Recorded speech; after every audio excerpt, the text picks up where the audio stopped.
Oops concepts యొక్క ప్రాపర్టీస్ని మనము discuss చేస్తున్న సందర్భంలో ఇన్హెరిటెన్స్ గురించి కొంత ఇంట్రడక్షన్ డిస్కస్ చేయడం జరిగింది. సో దాంట్లో మనకు ఇన్హెరిటెన్స్ యొక్క టైప్స్ కూడా మనం చూసినాం.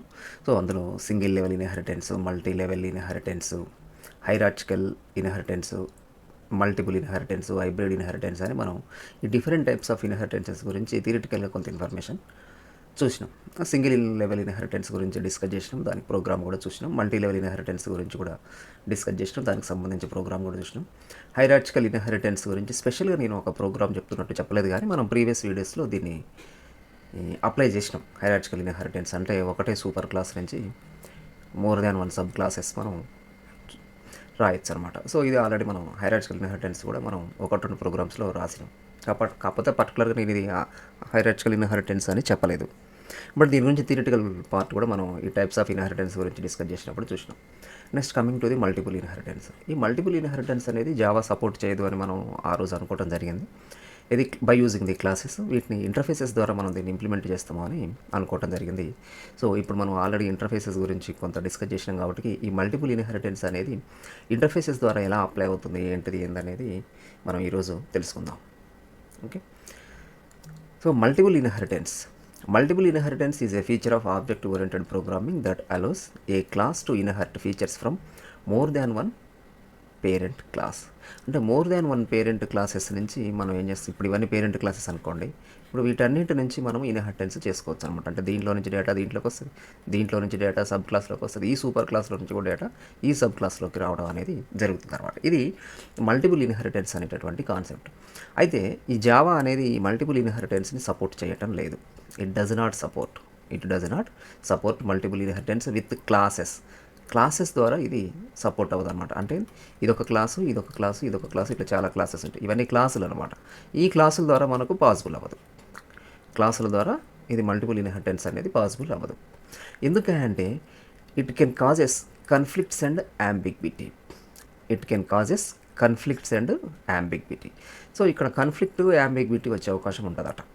ఇప్పుడు మనం క్లాసెస్ ద్వారా ఈ మల్టిపుల్ ఇన్హెరిటెన్స్ అనేది కనుక ఇంప్లిమెంట్ చేస్తే కన్ఫ్లిక్ట్, యాంబిగ్విటీ వచ్చే అవకాశం ఉంటుందట. యాంబిగ్విటీ అంటే ఏంటంటే నాట్ క్లియర్గా లేదు, అండ్ కన్ఫ్లిక్ట్ అంటే అది ఒక సంఘర్షణ వాతావరణాన్ని క్రియేట్ చేస్తుంది అనమాట. So conflicts and ambiguity create అవుతుంది ఎప్పుడు మనం క్లాసెస్ ద్వారా మల్టిపుల్ ఇన్హెరిటెన్స్ని కనుక మనం ఇంప్లిమెంట్ చేస్తే. సో అందుకని ఏం చేసిర్రా అంటే జావాలో ఈ మల్టిపుల్ ఇన్హెరిటెన్స్ అనే దాన్ని క్లాసెస్ ద్వారా ఇంప్లిమెంట్ చేయడానికి వాళ్ళు సపోర్ట్ చేయకుండా రాసేసారు ప్రోగ్రామ్. సపోర్ట్ చేయట్లేదు అనమాట, దాన్ని ఇంప్లిమెంట్ చేయలేదు. But instead Java uses interfaces to achieve multiple inheritance. Interfaces ద్వారా దీన్ని అచీవ్ చేయడం జరిగింది, మల్టిపుల్ ఇన్హెరిటెన్సెస్ని. సో ఇంటర్ఫేసెస్ ద్వారా ఇది ఎట్లా ఇంప్లిమెంట్ అవుతుంది ఏంటిది అనే దాని గురించి తెలుసుకునే ముందు ఎందుకు ఈ క్లాసెస్ని ఉపయోగించినప్పుడు ఈ కన్ఫ్లిక్ట్స్, యాంబిగ్విటీ అనేది వస్తుందో మనం ఒకసారి కొంచెం థియరిటికల్గా అర్థం చేసుకునే ప్రయత్నం చేద్దాం. ఇప్పుడు నేను ఇక్కడ ప్రోగ్రామ్ ఏం రాయట్లేదు, జస్ట్ కాన్సెప్ట్ ఇస్తున్నాను నేను. సో ఫర్ ఎగ్జాంపుల్ మనకి ఇక్కడ ఏ అనేటటువంటి ఒక క్లాస్ ఉందనుకుందాం. ఏ అనే క్లాస్లో మనకు M1 అనేటటువంటి ఒక మెథడ్ ఉంది. ఈ మెథడ్లో మనం కొన్ని స్టేట్మెంట్స్ రాసినాం. ఇది ఏ క్లాస్. అండ్ నెక్స్ట్ ఇక్కడ మనకు ఇంకొక క్లాసు మనం B అనే క్లాస్ ఉందనుకుందాం. Bలో కూడా సేమ్ అదే నేమ్ తోటి, అదే హెడర్ ఓకే తోటి మనకు ఇంకొక మెథడ్ ఉంది, అది M1 మెథడ్. సో ఇది B అనేటటువంటి క్లాస్. ఇప్పుడు ఈ రెండింటిని కనుక మనం ఇన్హెరిటెన్స్ చేసినాం అనుకోండి, సి అనే క్లాస్లో for example C extends A comma B అన్నాం. అంటే ఏంది, సిలోకి ఏ నుంచి వస్తాయి, బి నుంచి వస్తాయి ఫైల్స్. ఓకే. సో దాంతోపాటుగా సిలో తన సొంతానికి సంబంధించినటువంటి ఒక మెథడ్ తయారు చేద్దాం. M2 అనేటటువంటి మెథడ్ సికి సంబంధించి తన సొంత మెథడ్ అనమాట. అండ్ సిలోకి ఇప్పుడు ఏ నుంచి మెథడ్స్ వస్తాయి, బి నుంచి మెథడ్స్ వస్తాయి. అంటే ఏంది, సిలోకి ఏకి సంబంధించినటువంటి M1, అంటే ఇప్పుడు ఏకి సంబంధించిన M1 వస్తుంది ఇందులోకి, అండ్ ఈ బి క్లాస్కి సంబంధించిన M1 కూడా ఇప్పుడు సిలోకి వచ్చేస్తుంది. అంటే రావటం మీన్స్ సి కెన్ యాక్సెస్ అనమాట. రావటం మీన్స్ అంటే ఇక్కడ ఇది డైరెక్ట్గా ఇళ్ళకి వచ్చి ఇక్కడికి వస్తుందని కాదు. మనం వస్తుందని అనుకుంటున్నాం. ఏంటంటే సింపుల్గా అర్థం చేసుకోవడం కోసం వస్తుందని చెప్తున్నా, కానీ రావటం అంటే డైరెక్ట్గా ఇది వచ్చి ఇక్కడ ఏం రాదు. Just C can access, C class can access M1 and C class can access M1 belongs to B. So అదనమాట రావటం అంటే ఇక్కడ. సో ఇప్పుడు దీని తర్వాత సి క్లాస్ తయారు చేసిన తర్వాత సి క్లాస్ యొక్క ఆబ్జెక్ట్, ఇప్పుడు ఫర్ ఎగ్జాంపుల్ నేను సి క్లాస్ యొక్క ఒక ఆబ్జెక్ట్ తయారు చేసిన అనుకుందాం, న్యూ సి కన్స్ట్రక్టర్. దాని తర్వాత OB.M1 అన్న నేను OB.M1 అని ఇప్పుడు నేను ఏం చేసిన, కాల్ చేసిన. ఇప్పుడు ఈ ఓబీ డాట్ M1 అంటే ఇప్పుడు ఇది ఏం చేయాలి, సి క్లాస్ యొక్క ఆబ్జెక్ట్ ఓబీ M1ని యాక్సెస్ చేయాలి. M1ని కాల్ చేయాలంటే ఇప్పుడు ఇక్కడ చూడండి, ఈ M1ను C class object can access A class M1 and B class M1. ఇప్పుడు ఈ రెండిట్లో ఏది కాల్ అవ్వాలి, ఏ క్లాస్ యొక్క M1 కాల్ అవ్వాలా, బి క్లాస్ యొక్క M1 కాల్ అవ్వాలా, కన్ఫ్యూజన్. సో ఇది అనమాట కన్ఫ్లిక్ట్ అయింది, ఈ రెండిట్లో ఏది కాల్ అవ్వాలి. బికాజ్ ఆఫ్ యాంగ్విగ్విటీ అంటే క్లారిటీ లేదు ఇక్కడ, ఏ క్లాస్ యొక్క M1 కాల్ అవ్వాలా, బి క్లాస్ యొక్క M1 కాల్ అవ్వాలా అనేది ఇక్కడ క్లారిటీ లేదు. ఎందుకు, C class can object can access A class M1 and B class M1, రెండింటిని యాక్సెస్ చేసే కెపాసిటీ ఉంది ఇప్పుడు సి ఆబ్జెక్ట్కి. ఎందుకని, ఇప్పుడు రెండింటిని ఇన్హెరిట్ చేసుకుంది కాబట్టి C class is inheriting A class object and A class B class రెండింటిని ఇన్హెరిట్ చేసుకుంది కాబట్టి ఏ యొక్క M1 యాక్సెస్ చేయొచ్చు అండ్ బి యొక్క M1 యాక్సెస్ చేయొచ్చు. మరి ఇప్పుడు ఇందులో ఈ M1 ఏదా బీదా, so it is conflict, it is creating the conflicts because of ambiguity. క్లియర్గా లేదు ఇక్కడ ఏకి సంబంధించింది కాల్ చేయాలా, బీకి సంబంధించింది కాల్ చేయాలా అనేది ఇక్కడ క్లియర్గా లేదు. Main problem when we are using the multiple inheritance concept by using the classes. So ఇది ప్రాబ్లం, ఈ ప్రాబ్లం ఉంది కాబట్టి ఇక్కడ మనకు మల్టిపుల్ ఇన్హెరిటెన్స్ని జావాలో సపోర్ట్ చేయట్లేదు అనమాట, జావా అనేది సపోర్ట్ చేయట్లేదు. బట్ దీన్ని ఇంటర్ఫేసెస్ ద్వారా దీన్ని ఇంప్లిమెంట్ చేయడం జరుగుతుంది. ఇంటర్ఫేసెస్లో ఏంటిది, మనకు ఇంటర్ఫేసెస్ వాడినప్పుడు మనం ఏమవుతుంది అంటే ఇక్కడ బాడీ ఇది ఇప్పుడు ఫర్ ఎగ్జాంపుల్ ఏ ఇంటర్ఫేస్ అనుకుందాం అండ్ బి కూడా ఇంటర్ఫేస్ అనుకుంటే ఇప్పుడు ఏమవుతుంది, మనకు అబ్స్ట్రాక్ట్ మెథడ్సే ఉంటాయి అంటే డెఫినేషన్ ఉండదు. సిలో ఏం చేస్తాం మనం దాన్ని, సిలో మనం ఏం చేస్తాం ఇప్పుడు ఇక్కడ ఇంప్లిమెంట్స్ అంటాం, ఎక్స్టెంట్స్ కాకుండా ఇప్పుడు దీనికి ఏమని రాయాలి, ఇంప్లిమెంట్స్ అని రాయాలి. ఇంప్లిమెంట్స్ అని రాసేసి ఏం చేస్తాం, M1కి ఇప్పుడు మనం ఇక్కడ డెఫినేషన్ రాస్తాం. సో M1కి డెఫినేషన్ రాయడం జరుగుతుంది.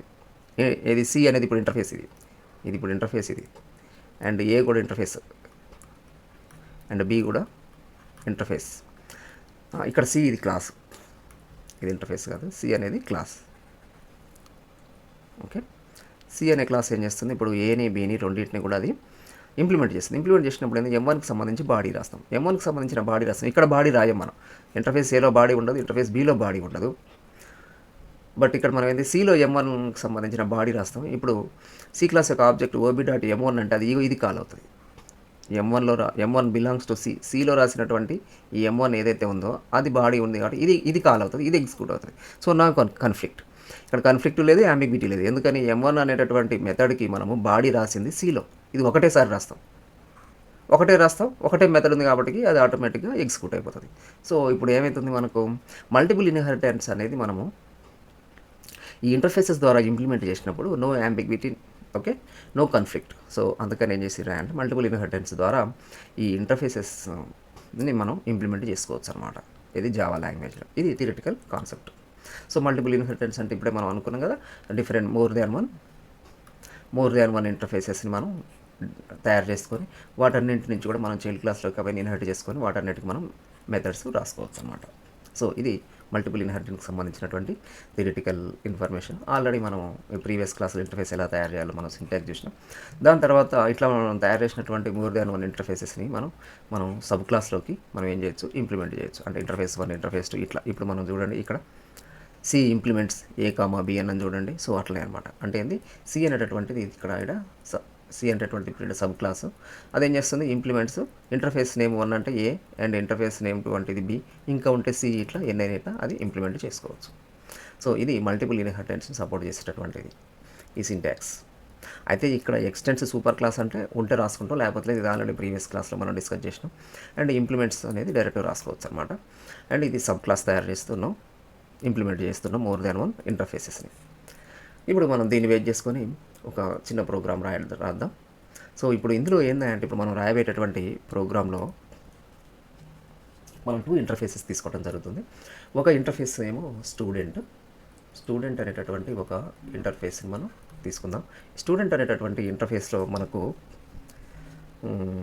ఏముంటుంది, ఫర్ ఎగ్జాంపుల్ ఒక మెథడ్ తీసుకుందాం, స్టడీ అనేటటువంటి ఒక మెథడ్ తీసుకుందాం. ఇది student interface. And next athlete అనేటటువంటి ఇంకొక ఇంటర్ఫేస్ తయారు చేద్దాం.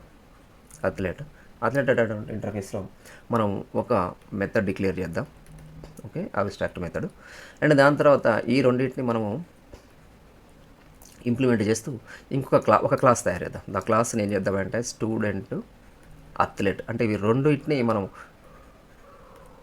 అప్లై చేయబోతున్నాం కాబట్టి స్టూడెంట్ అథ్లెట్ అని ఒకటి క్లాస్ తయారు చేస్తున్నాం. ఇప్పుడు ఇదేంటిది ఇంప్లిమెంట్స్ స్టూడెంట్ కామా అథ్లెట్ అంటే ఇప్పుడు ఏమవుతుంది స్టూడెంట్ కామా అథ్లెట్ అంటే మనము ఈ టూ ఇంటర్ఫేసెస్లో ఉన్నటువంటి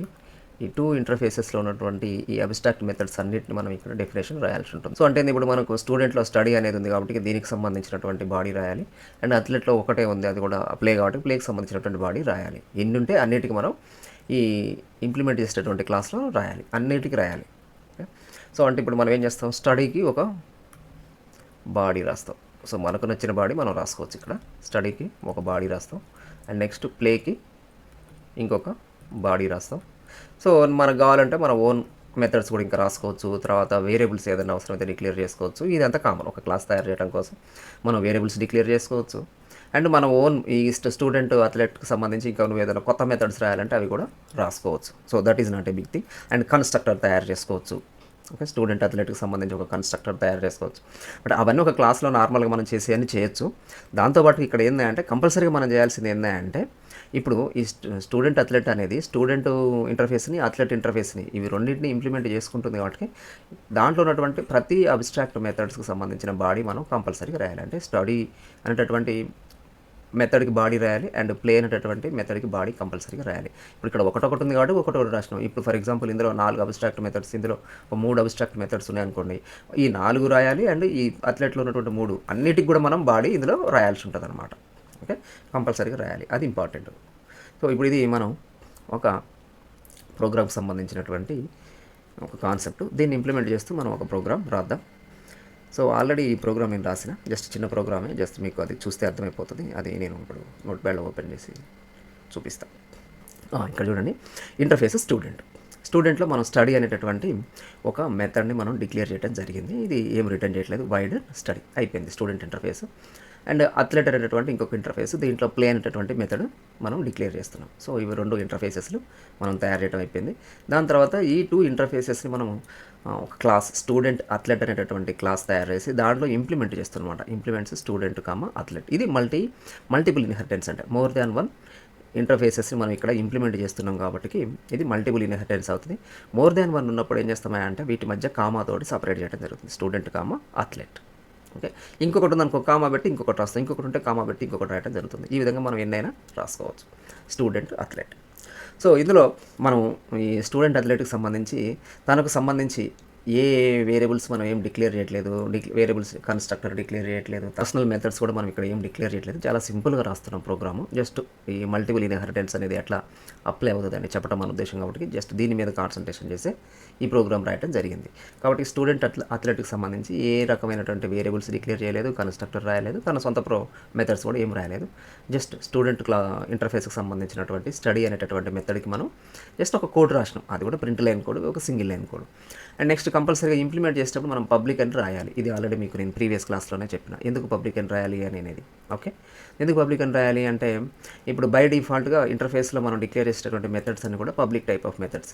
సో కాబట్టి ఈ పబ్లిక్ అనేటటువంటి కీవర్డ్ కంపల్సరీగా మనం ఇక్కడ రాయాల్సి ఉంటుంది. పబ్లిక్ వైడ్ స్టడీ, దీంట్లో మనకు నచ్చిన కోడ్ మనం రాసుకోవచ్చు. ఇక్కడ స్టూడెంట్ అథ్లెట్ స్టడీస్ హార్డ్ అని రాసింది నేను.